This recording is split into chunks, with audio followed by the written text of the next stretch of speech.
मंदोदरी ने विभीषण से विवाह क्यों किया? कथा जानकर चौंक जाएंगे।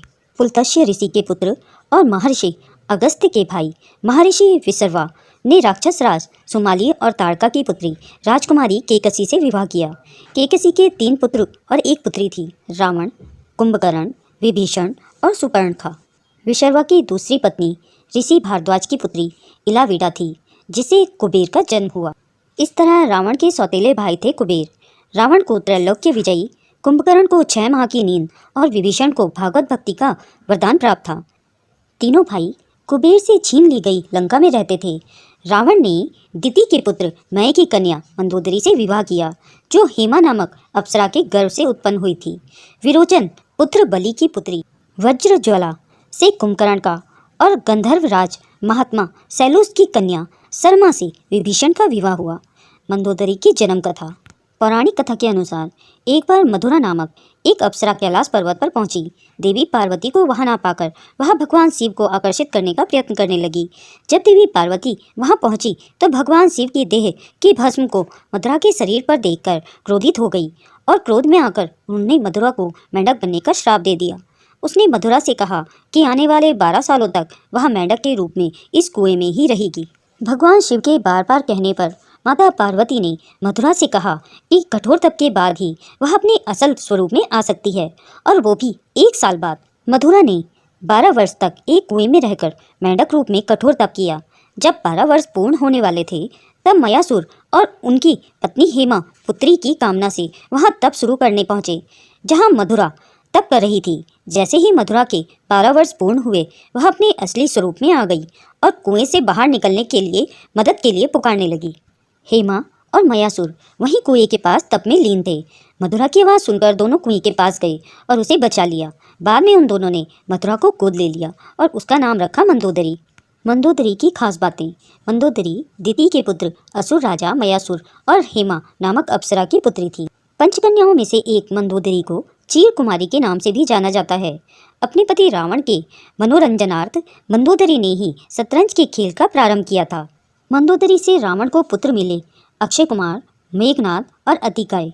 महोदर, प्रहस्त, विरूपाक्ष और भीकम वीर को भी उनका पुत्र माना जाता है। एक कथा यह है कि रावण की मृत्यु एक खास बाण से हो सकती थी।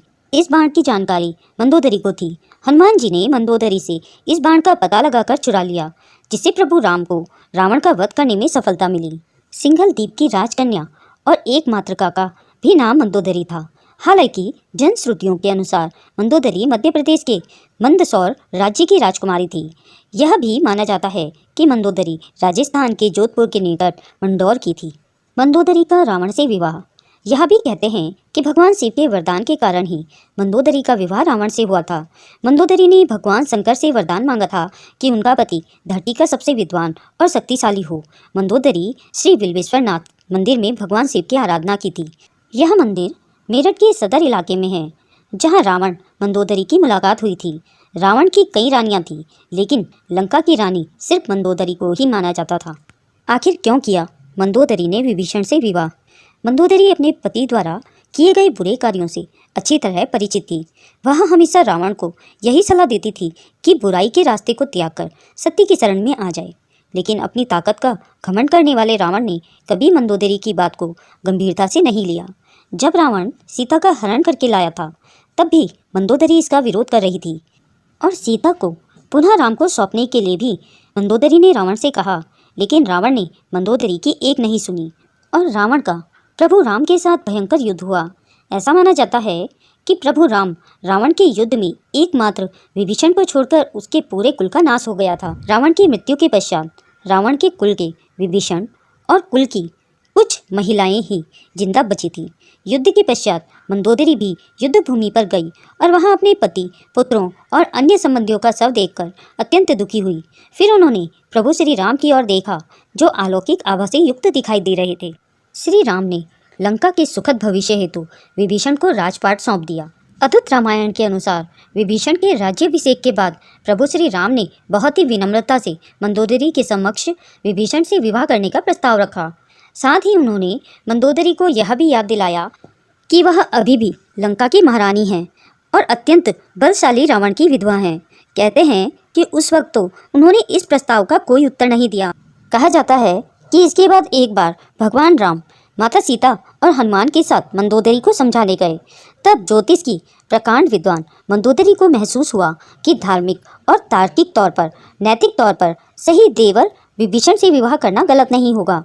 यह महसूस होने पर उसने इस प्रस्ताव को स्वीकार किया।